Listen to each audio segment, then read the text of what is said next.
like it's not even.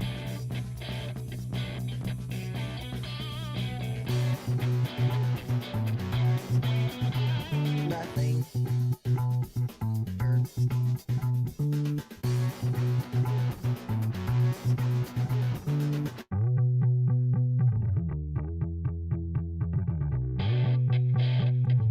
Live from VentureX Studios, it's JP, Kathy, and the crew.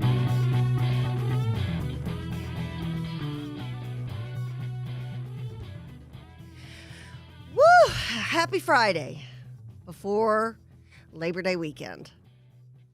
I know several folks who have today and Monday off. That is absolutely lovely. What are your plans for this lovely Labor Day weekend? Are you going to be going and hanging out anywhere, doing anything big and fun? Just let us know. Drop us a line. Good morning and welcome to the crew. I'm so glad to have y'all with us today. We've got Congressman Van Taylor coming on in about 25 minutes. Just still so much unrest and so much uncertainty and devastation over in Afghanistan. So he's going to be giving us an update on that, on what he and some of his colleagues have been trying to do in the House, and just unfortunately some things that have just been ignored. It's just, we'll talk about it when he comes on, but I look at this as sweeping one of the most tragic events in American history and world history under the rug, and it's just unacceptable, just unacceptable. So we will be talking with him later. Oh yeah, fun way to start off the show, Kathy. There you go. Well, hey, we do want to follow up on a story because it involves a friend of ours, a member of the crew, Colonel Allen West, who was the RPT chairman, of course, is a former congressman, a longtime friend of the show, and he, his wife was, he's currently running for governor. That's another thing. His wife, if you remember, we talked about this, had been pulled over for driving under the influence, and he was very upset about the way everything was conducted and handled, and this has come out. So Angela West, the wife of Republican Texas gubernatorial candidate Allen West, has been cleared of a DWI charge. West, 61, had no traces of drugs or alcohol in her system, despite being arrested last month for allegedly driving while intoxicated with her 3-month-old grandson in the car, the Dallas County District Attorney's Office says, citing toxicology reports. George R. Milner, an attorney representing West, said the District Attorney's Office will not file charges against her after thoroughly reviewing all of the evidence in the case, according to a statement. West was stopped for a traffic violation around 8:45 p.m. on August the 20th by a Dallas police officer assigned to the DWI squad who suspected she was intoxicated and performed a field sobriety test on her. After the field test, West was taken into custody and charged with driving while intoxicated with a child under the age of 15 years old, the Dallas Police Department told Fox News. Allen West, a former chairman of the Texas Republican Party who resigned earlier this year to run for governor, called the arrest insidious in a video he posted on Twitter last month. In the video, West, also a former Florida congressman, said he spoke to people who were with his wife at P.F. Chang's restaurant earlier that night, claimed that and told him that she was only drinking water and lemonade. He also blasted the Dallas Police Department for not letting him see his wife or talk to a supervisor about the arrest. The thing that upsets me the most is that the Dallas Police, took my wife, arrested her, brought her to jail, and left my grandson with 2 police officers, West said in a Twitter video. Luckily, they were able to get in contact with our youngest daughter, Austin, who was able to go and pick up Jackson, West's grandson, from 2 police officers on the side of the road. I support the thin blue line, but this is insidious, and this is a quote from Allen West. West also posted photos of his wife's receipts from P.F. Chang's that appeared to show no alcohol had been ordered. On Wednesday, his campaign website stated the toxicology report proved the arrest, and this is a quote, unwarranted, and baseless. I stand by my assertion that a full apology to my wife Angela is warranted, as well as a full unedited body cam video should be released from the Dallas PD, Chief Garcia, to the press and the public. My wife's honor and reputation should have never been assailed, West said in a statement. Dallas police dash and body cam footage in a news conference for a few days after the arrest. Garcia said would not say which portion, if any, she failed. The department released a statement on Wednesday saying it was aware of the lab results coming from the toxicology department, toxicology lab. Due process is granted to everyone, and Mrs. West is no different. The officer made her decision based on the information available to her at the time. The purpose of addressing the media and releasing the video footage of the suspected DUI arrest of Mrs. Angela West was not to prove guilt or innocent, but to show the interaction between the officer and Mrs. West because of the accusations regarding the encounter. The remainder of the process lies in the hands of the district attorney's office. We suspect the ultimate decision of the DA's office and will refrain from commenting further, that the department added. So she has been cleared of everything. No alcohol in her system, no drugs in her system. Now, and there are folks who stand on both sides of the argument as far as, how Colonel West conducted himself after his wife was arrested. It's one of those things, I don't think you ever know, unless you're in a position such as this, how you will react. And especially if it's one of those things where he knew and he said, his wife, I don't even think they have a lick of alcohol in the house, if I'm hearing one of his interviews correctly. So anyways, we're very happy that for her sake, that they've been cleared, that nothing negative came from, what happened with the grandson. Everybody is safe. Again, JP and I, and we know the crew, we wholeheartedly support our, those men and women in blue who serve and protect us. Nobody is perfect. I don't know if anything further will come from this. I can imagine, if I were her, I would be very happy that I was vindicated, that justice has been served for her as far as a public recognition or acknowledgement, acknowledgement of the fact that there was nothing in her system. So that's I think that's big news, and we wanted to follow up on that story. Whenever we have a story that we start and we can follow up on, sometimes the stories we try to follow up on, there's never any follow-up.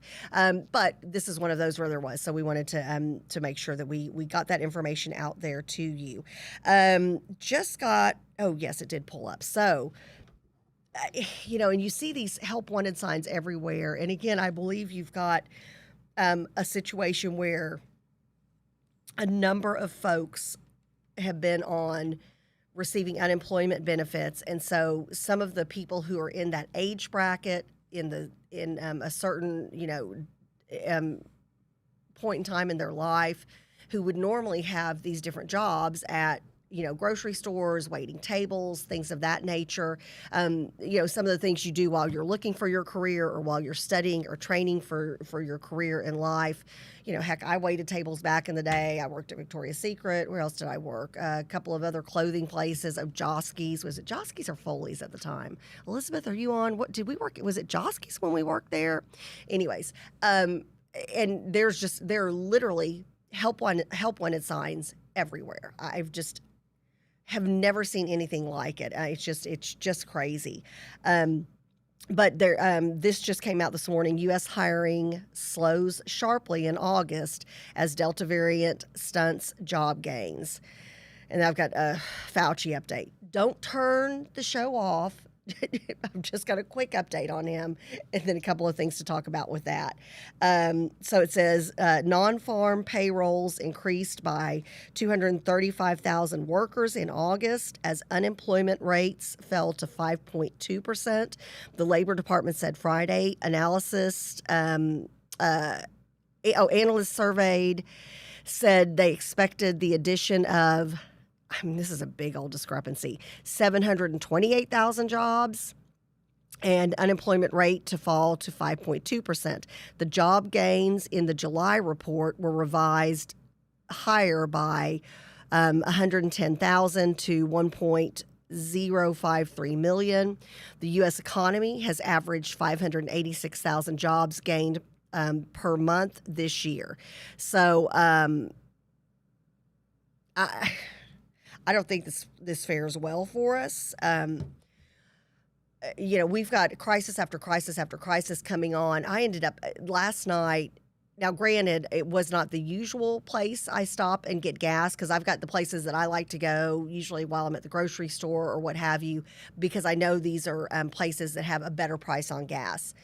Oh my goodness, it was $3 something a gallon where I stopped last night just for like the regular grade of gas.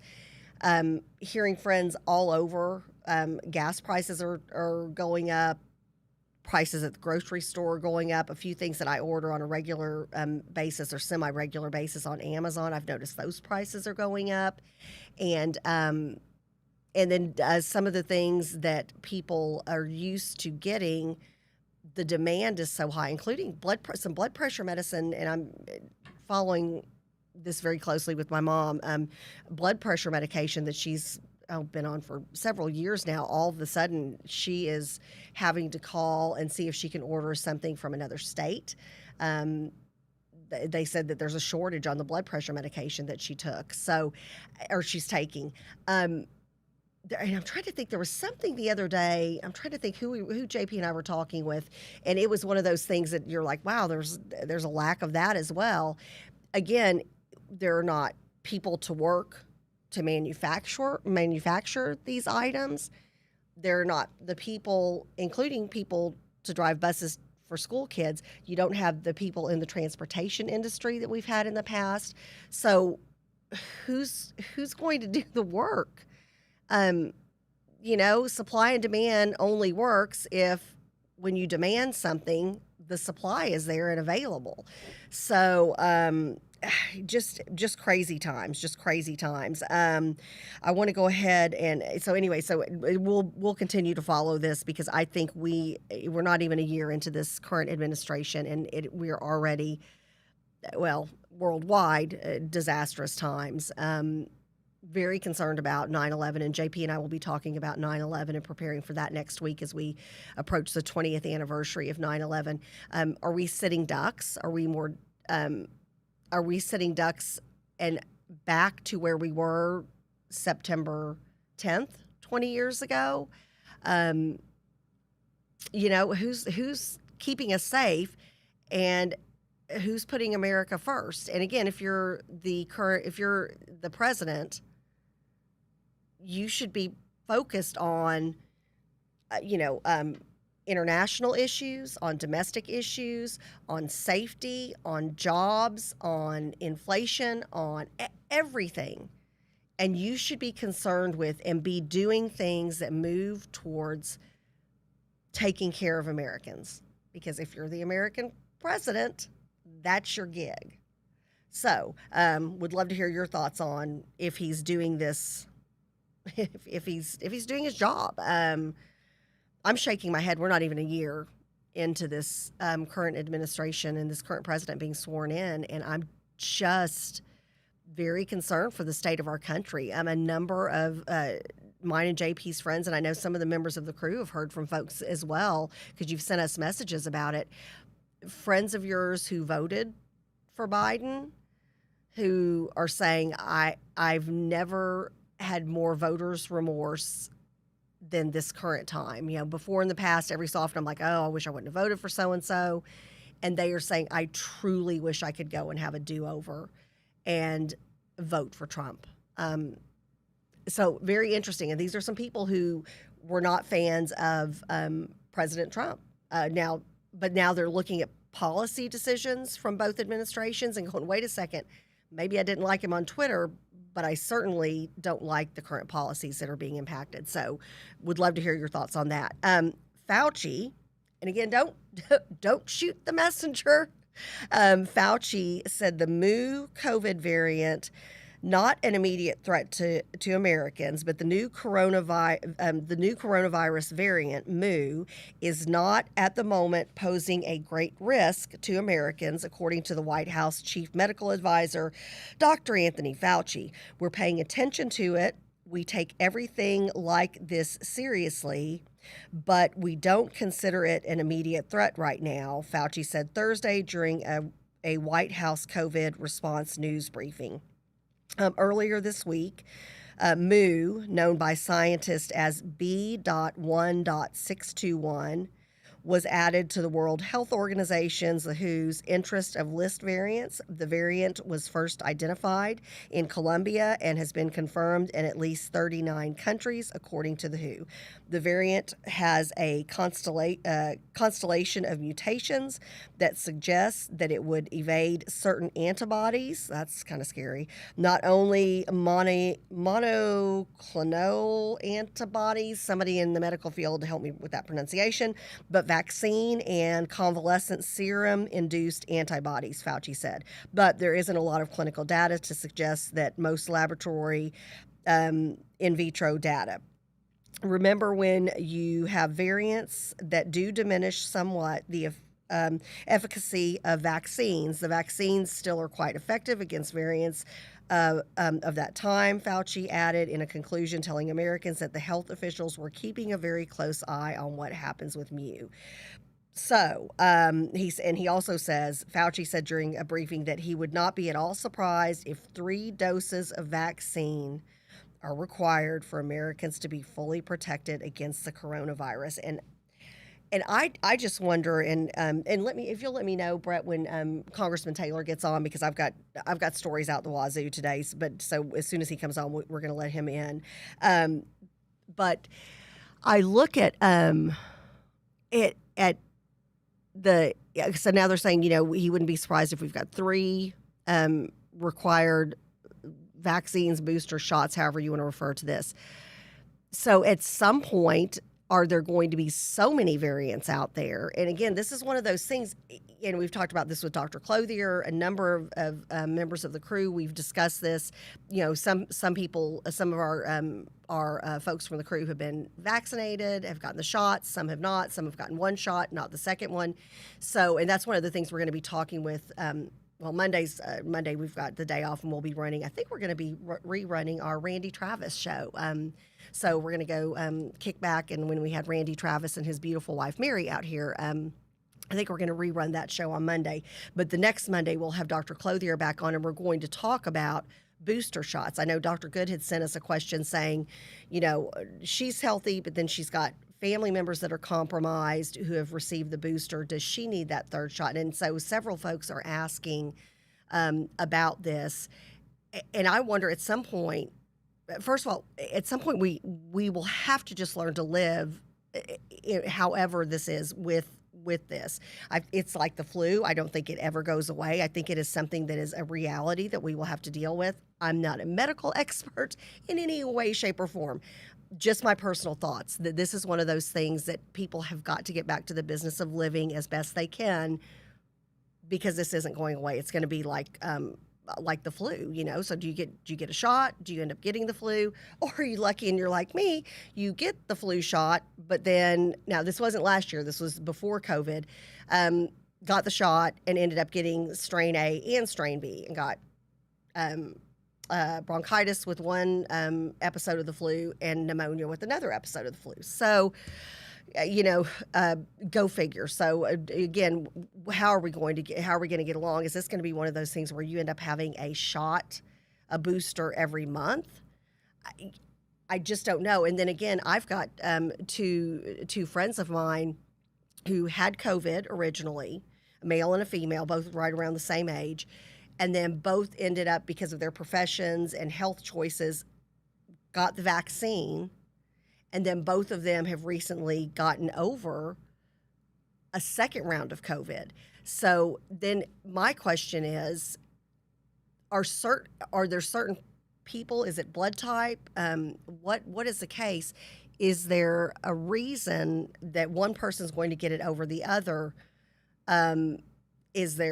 Are there lifestyle choices that people are making that are helping them? Because I really see no rhyme or reason. I've got friends who are super healthy, who get it, and they are literally still a year later, 6 months later, whatever the case may be, dealing with fallout from having COVID. But then I've got friends who are older or have serious medical issues, and they're basically like, well, I quarantined at home. I didn't feel great, but I went ahead and quarantined, but I felt like I could have been out and about and carrying on with life. So, and there's an exception to every rule, but I still think we're at the point, and I'm going to agree with one of the things that Dr. Clothier said, which is we don't know enough. We're still 18 months into this. But it's one of those things. I just don't think we know enough. Let me check real quick and see what everybody has to say this morning before I get very frustrated about something that Charles Gura sent to us, which is oh shoot, let me turn that off. Okay, let me turn that down.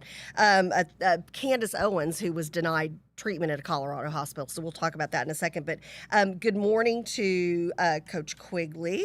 Good morning, Dad. Good morning to Ann. Yay, out of Facebook jail. Let's see. Oh, yes, and she mentioned something about the 13th check and the state legislature. Yes, they did pass, and finally the 13th check went through. Thank goodness. Yes, still pushing for COLA. Yeah, definitely. If I'm a retired teacher, I'd be in the same boat. Oh, and this is funny. I thought the same thing yesterday when I heard that Fauci report. She said, I found a good thing about the virus. Everybody will learn the Greek alphabet. And that's just so funny. I think that's true. Oh, and hi, Elizabeth. How are you? Still have lost part of my voice. My voice is not back completely from singing with Guns N' Roses. I've got a koozie right here. So I've got a funeral to go to after this, so I I couldn't wear my concert t-shirt today, but I do have my koozie that my daughter bought for me at the concert. As I knock over all my babies. Anyways, great concert. If we get some time at the end of the show, I've got a couple of clips of Slash during his guitar solo. 3 hours, of course, you feel compelled to sing with them for the 3 hours. Yesterday I woke up and I barely had a voice at all. Kind of started coming back today, so that's good. Oh, Karis, good morning to you. Who else do we have on here this morning? Fred, good morning. Let's see. I was talking to a business owner recently, and they said they had a huge amount of people apply for jobs. With them, when the stimulus checks were being given out, he said that they just wanted an acknowledgement that they applied to keep the stimulus coming. Yeah, and they never showed up for the interview. Now that the stimulus is gone, they have applied for the same job again. The business owner is not even going to give them an interview. I don't blame them now because they wasted his time before.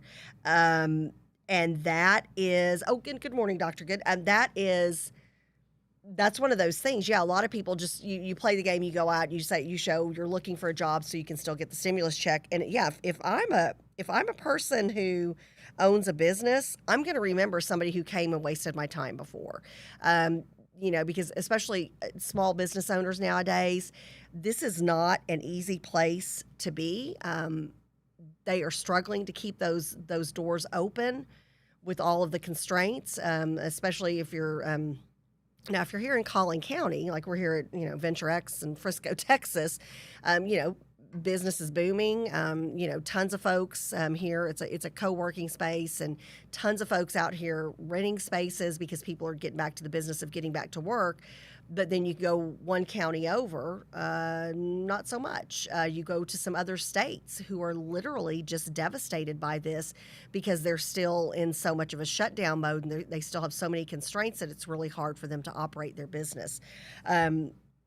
Again, I think at some point you've got to learn how to work with this. And unfortunately, I don't think the current administration, I think they'd rather keep us in a shutdown mode because they have more control over us. And that's just my 2 cents on that. What do you think? Candace Owens, I'd like to thank Charles Gura for sending this morning. I didn't get a chance to read through the whole thing, but I read enough to know what the heck. Yeah, that's fancy news talk. what the heck?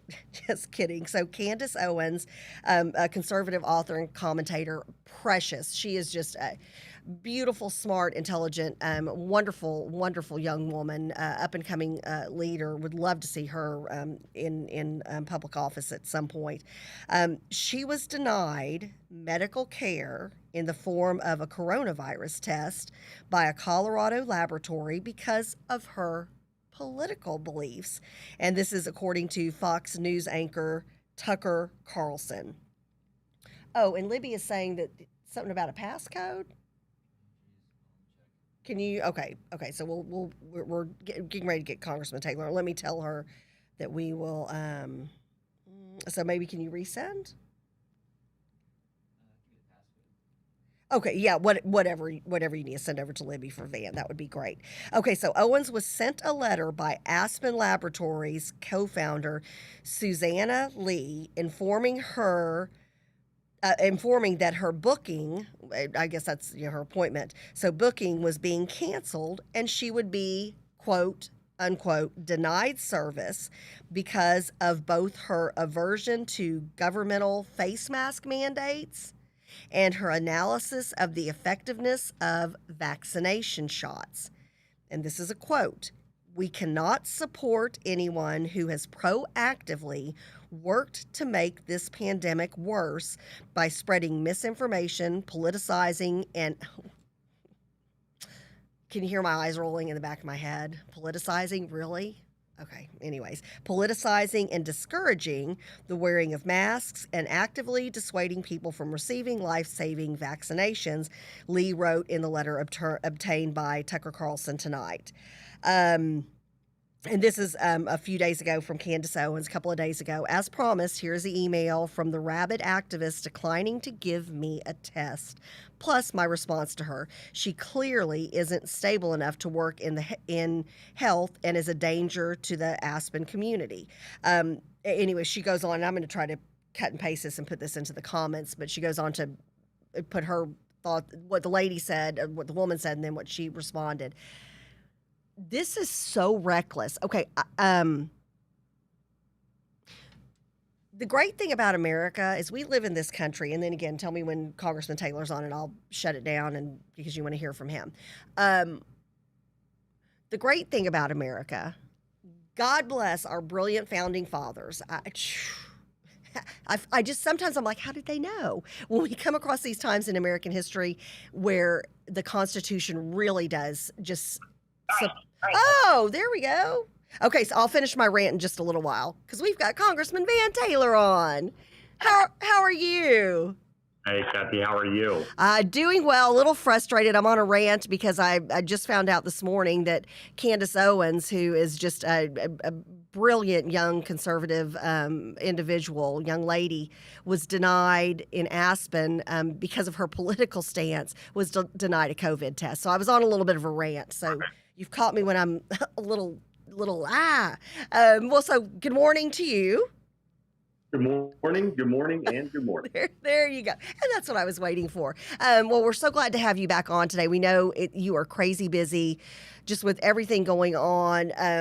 Thankfully here in Congressional District 3, where you are our congressional leader, you are our congressman, things seem to be going well, job growth,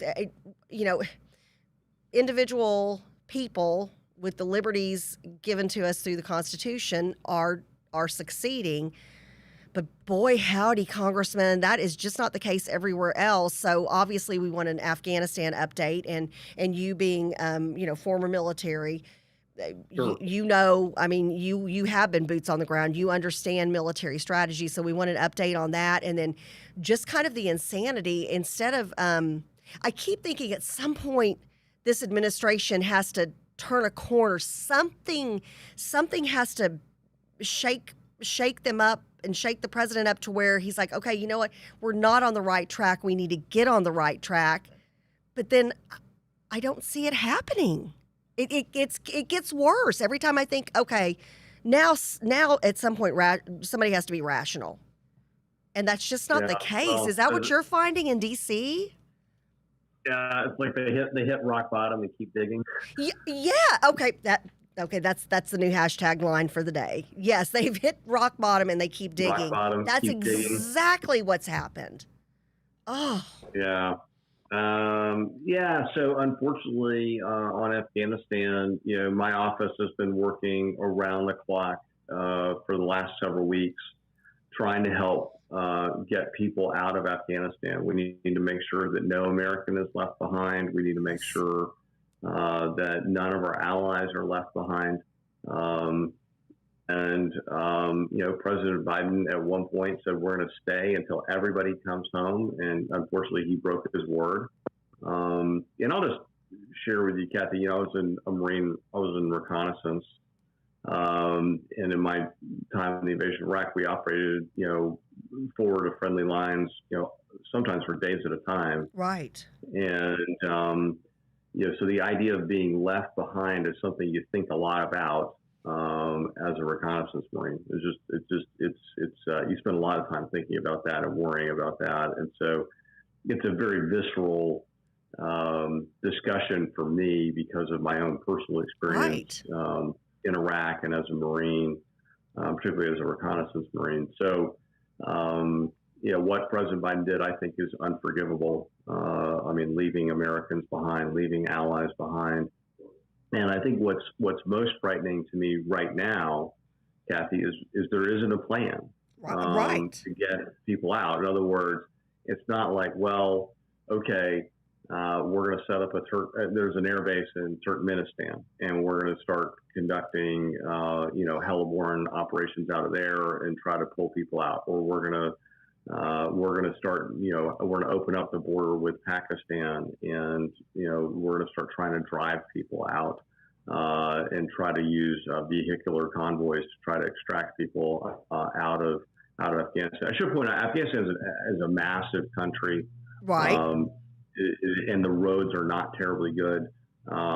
So, a journey that might take 3 hours by car in Afghanistan takes 12 hours by car. And it is very, very, very far away from the nearest U.S. base. So it is an 8-hour flight from Qatar to Kabul. And to put that in context, it's an 8-hour flight from here to Hawaii. Right. So it is an extraordinary distance. It is a Herculean effort. The logistics of the country are really challenging. And right now, there's no plan. I have asked, other members of Congress have asked, privately, publicly, hey, what do we tell people who are trying to get out? What are do we tell them to, drive to this border, to that border? Are we going to try to get them out in this way? And the answer is we don't know. We don't have a plan. There is no follow on. We're trying to get a plan, and it is staggering because it's not like you didn't know that at some point, the Americans were planning to leave. Now, I was one, and I think the vast majority of the members of the U.S. House of Representatives were calling for the president to stay as long as it takes. And at one point he said that he would, and then he reversed course and broke his word and decided, I'm not going to stay. He left. Which Congressman, that tends to be, unfortunately, it's glaring in this particular situation that we're in, but that's kind of a theme throughout this administration, unfortunately. Broken promises and going back on stuff, and and almost like smoke and mirrors. Don't pay attention to what's really happening. Look over here.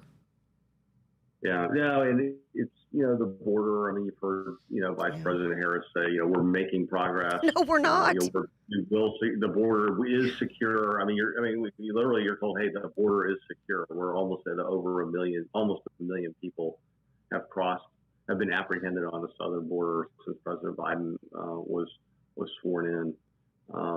We have real problems there, but and part of it is just not the acknowledgement of a problem, right? I mean, the denial, and it's hard for me to wrap my head around, what so clearly is a disaster that is Afghanistan.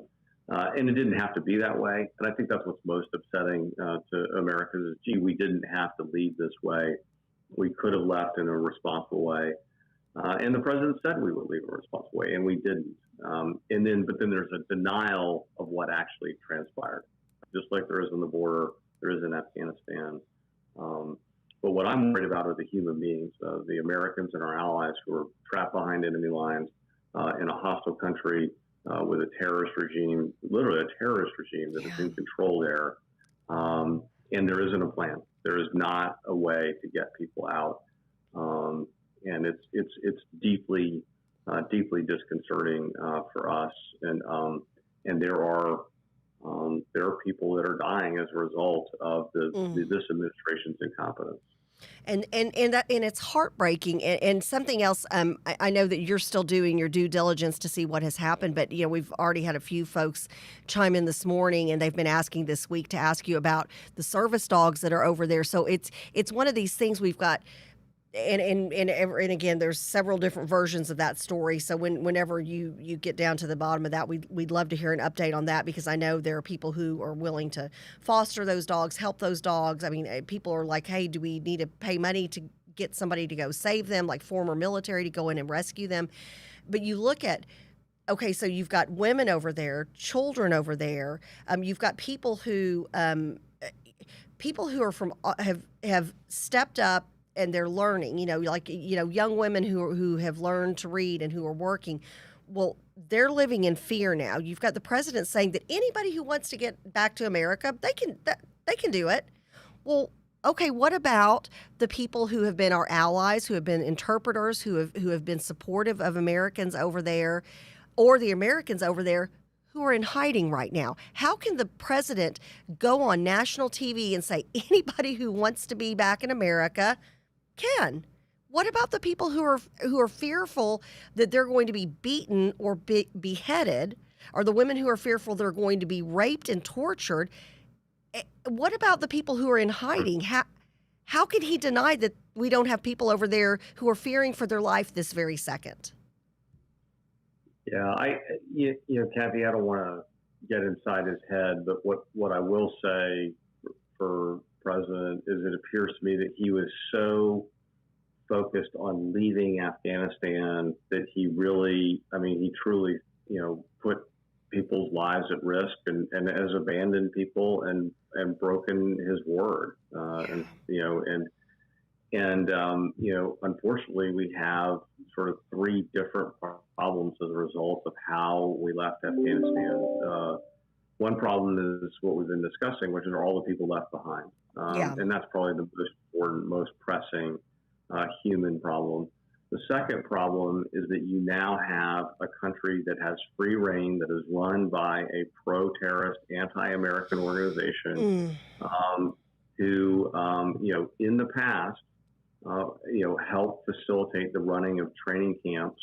And there's a great book called Inside the Jihad, which I read many years ago, which talks about an individual who actually was, believe it or not, was actually spent a year in training camps in Afghanistan run by Al Qaeda under the auspices of the Taliban. And the 9/11 hijackers were trained in Afghanistan. And that's why we went there in the first place. Right. And the third area of real damage to America is with our NATO allies. In September and October of 2001, the United States invoked Article 5 of the NATO Accord. An attack on one is an attack on all. Right. And we asked our allies, the British, the Germans, the French, the Poles, the Scandinavians, hey, we've been attacked. We need your help, and we are going to go after the terrorists where they live in Afghanistan. And they stepped up.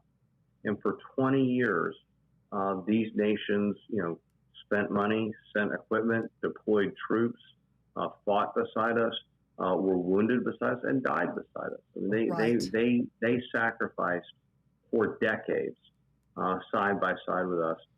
And European, NATO countries said this is unbelievable. We found out through a press conference that the United States had made the decision to leave. We were not consulted. And how can that be? How can that happen in America with the structures we have in place? How do you find out through a press conference? I think you have someone who doesn't know how to lead, and doesn't understand how to give task orders, and doesn't understand how to make decisions known. I think the leaders that haven't had experience leading tend to make decisions in a very small circle, and then they announce it on a press conference, and everybody finds out that way. And that's a very poor way to lead. Right. And you have a lot of problems with it. And so what the damage that we've done to NATO is very real. I was talking to one of my colleagues who is on the Foreign Affairs Committee, and he spoke to two different ambassadors from NATO countries who said, President Trump would have never done this to us. No. And that's so true. You may not have agreed with him, but he was pretty he was pretty direct, pretty vocal. He would take questions. I mean, you knew where he was coming from, and he was pretty straightforward about it. And you're right. Like you said, even if you didn't like his approach or his style, which one of our members of the crew said, there are a lot of people who didn't like his personality. Now, I was not one of those. I'd rather somebody be honest and upfront with me, and I know where you stand, especially when it comes to walking around. I want to walk around and I want to know that I'm safe, that my family's safe, that my friends and my loved ones are safe. And you knew that. You knew that was not an issue with President Trump. But now here we are, and we're getting ready for the 20th anniversary of 9/11. Oh my goodness, I'm more fearful now, much more fearful than I would have been a year ago, 2 years ago, 10 years ago. Yeah. Well, it's and I'll just add this, because a lot of people ask, what was the point of being in Afghanistan? For 20 years we denied terrorists a haven, right. And in that sense, it was a success. And I hope. That Afghanistan does not become a haven again for terrorists, but we know that ISIS is there. We know that Al Qaeda is there. And we know that we have a very limited ability to deal with those terrorist groups in Afghanistan. And it's unclear to me if this administration even begins to understand the threat that is now being created, and the potential for threat. And I just think that, the president says, we have over the horizon capabilities. It's an 8-hour flight. This is Afghanistan is a difficult country for the United States, in part because it is a landlocked country. Right. Normally, Marines get to show up, and they can conduct, attacks, several hundred miles inland, which is an extraordinary achievement. But going into Afghanistan is really, really difficult. It's just because it's landlocked, and because we just don't have basic rights in and around it. Right. So right. We have it's a real problem, and unfortunately the ramifications and the impact of President Biden's decision on American citizens and allies that are trapped in Afghanistan, on the damage to the NATO alliance, and to the creation of a terrorist haven. Is something that we will not really truly know for months, years, and perhaps even decades to come. And that's the scary part is we don't know. I mean, to rebuild trust with our allies, that's not like you go throw a pool party or everybody get together at the local coffee shop and then, it's all good again. Again, years of work, years of intelligence, it just seemed to have been just thrown out the window, and it is scary. You're right. We don't know. We don't know what, your grandkids and my grandkids, we don't know what they're going to be studying about this and what the fallout's going to be. So we really appreciate your help and coming on a weekly basis when you've got so much going on. We truly do appreciate your time. If people want to get in touch with you, and you've got 100% meeting policy, lots of good things. I mean, I know we've, unfortunately, news dictates when we have you on and you're an expert when it comes to military and things of that nature. We want to talk to you about what's going on in Afghanistan, but there's lots of good things going on back in Congressional District 3. How do people get in touch with you? How do they set up a meeting? How do they find out about the different programs for veterans, kids, for families in need? How do they get in touch with you and your staff? Usually I've got a staffer watching, and so I'll have them put the contact information for my office on our website. But You just Google Van Taylor Congressman, and you'll see my office website, and you're welcome to, if you want to have a meeting with me, fill out a form. As you said, I have a 100% meeting policy. Last Congress had over 850 meetings with constituents. Love it. I'm on track to have 1,000 meetings this Congress. So wow, fantastic. Well, and what's awesome about that, and a lot of people are like, oh man, that's great. You meet with everybody. I'm like, no. What's great is that I have so many constituents that care so much about their community and are willing to share with me what is important to them. Yesterday, in Plano, got to meet with Hindus talking about their faith. I got to meet with a woman talking to me about, met with an Army veteran who had an issue with his command and tried to discuss how to address that. I had a meeting with a woman just want to talk about politics, want to talk about the border, Biden, and what do we do and where do we go from here. And so I have these conversations with people. I feel very lucky, again, to have so much engagement from the people who I work for. Well, we appreciate you so much, and you are accessible, and your staff is wonderful. I myself, and then I can't tell you how many people I run across who know that you come on our show and you're a member of the crew and you're part of our family, and you have been ever since our days, on radio, and your days as a state representative and then as a state senator. People are like, I can't believe they are always so complimentary. They're like, I had an issue with this, or my parents had an issue with this, or my kid had an issue with this. Called Congressman Taylor's office. It was taken care of immediately. They got me to the right people. They helped me out. And then we get the people, JP and I get the people who say, oh, how do we get Congressman Taylor in our congressional district? We're like, sorry, you'll have to move up here to Congressional District 3 if you want this kind of service. So there you go. But we do appreciate you, and God bless you, and your family stay safe and have a blessed Labor Day weekend, and then we'll see you next week. All right. Thank you, Kathy. All right, thanks. Enjoy your Labor Day weekend. We will. Thank you. Take care. All right. Congressman Van Taylor of the Congressional 3rd District, just great public servant, really has a servant's heart. And we're very appreciative, those here in the district.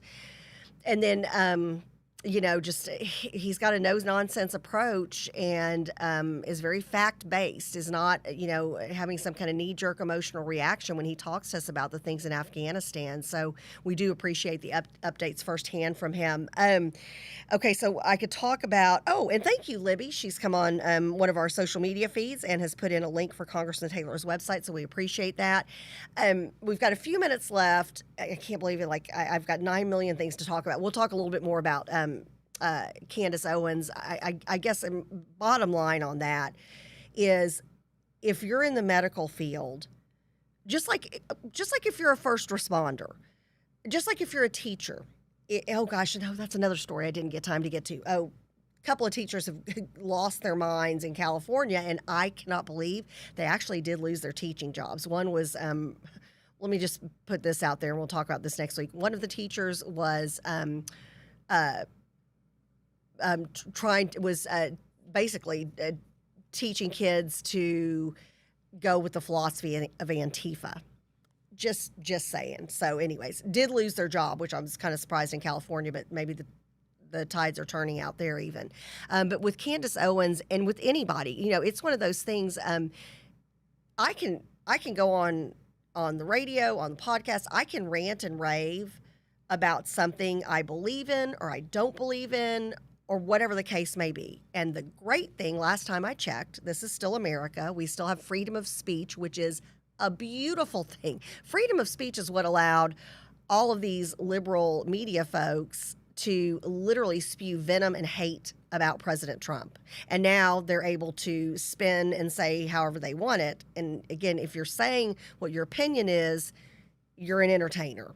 You're on this side where you're not regurgitating the news. You're not factually reporting the news. So, but here's the way I look. So if I'm a police officer, a firefighter, EMT, if I'm a medical person, if somebody comes in and they are in need of your services, you don't get to deny them based on what they think. I don't care if somebody is sitting there saying the medical profession's horrible, police are horrible, firefighters are horrible, which I can't imagine anybody saying that. But again, I'm sure there are people out there who do, and it's their right here in America, at least today it is.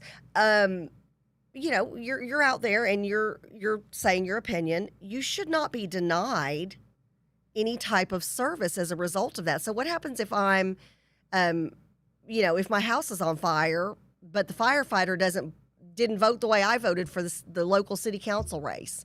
Can they sit there and go, well, sorry, we're going to let your house burn and your neighbor's house is burned because you didn't support the same person I supported?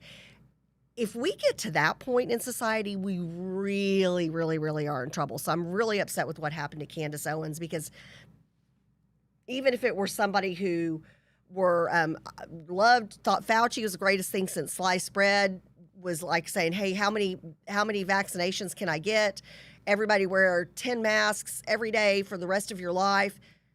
Again, even if I don't agree with them, I am not. If I'm in a situation where I can help that person, I'm not going to deny them services. I just think that's insane. So there's that. Oh yes, and Coach Quigley, thank you for reminding me. And the reason JP's not here, he's back in Arizona. His dad had gone back to finish putting things in storage and finalizing the sale of his house, because he's moved here to Texas with JP, and has had some heart issues. And so not for sure what is going on. JP went last night and it was with his dad today in Arizona. So please, Stan Payton is his dad's name. Please, please, please, we're asking the crew to pray for Stan, to pray for John. He's very concerned about his dad. His dad has some compromised health issues, as we've talked about openly on the show. And so we're definitely asking for prayers for that. And Coach Quigley, thank you, because that was on my list, and I would have been upset if I didn't get a chance to say that. So thank you very much for that. So it's Friday. We've got a 3-day weekend coming up. Some of you are already off, and you've got a 4-day weekend, which enjoy. But I'm going to say what Dr. Clothier says, stay hydrated, because it's going to be hot as all get out this weekend. Got to go, and y'all know, okay, shocking, and this is news alert. I love music. I love live concerts. I literally would prefer to go to a great live concert than go on a vacation, the majority of the time, because I just absolutely, some of my best memories involve music and concerts. And if my dad's still on, he's the one who started it all with music back in the day. So thanks, Dad. My kids love it. We got to go, my buddy Rob Hall, hi Rob, was in from Florida. He's an old, I'm going to say old, he's younger than me, but one of my, back in the day when we qualified for Young Republicans, he was a Texas Young Republican with me, and we used to go to D.C. together and all this kind of fun stuff. And so anyway, so he's a big Guns N' Roses fan. He was in town for his parents' 50th wedding anniversary. It's like, Kathy, there's you can get seats for under $100. They're in the upper balcony, but let's go see Guns N' Roses. I was like, oh my gosh. So we took my daughter and we took her boyfriend, who had not been to a concert yet. And I had no idea. So anyways, just such a fun night. We had an absolute blast. Guns N' Roses can still kill it. Slash, who, depending on which guitar experts you talk to, which entertainment magazine or which survey you look at, but Slash, who is the lead guitarist for Guns N' Roses and has been forever, will go down in history, depending on your list, top 20, top 10. I mean, he's up there with Eddie Van Halen and Jimi Hendrix. I mean, the guy is amazing. And literally his guitar solo was and I've been to a ton of concerts.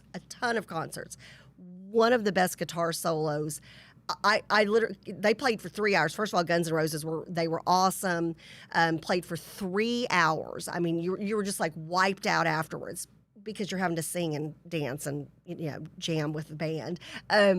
But his guitar solo was unreal. Could have listened to him play guitar for 3 solid hours. And Brett, can we play that clip of Slash? I think this is one of the clips that I took. I think it's like a minute. So.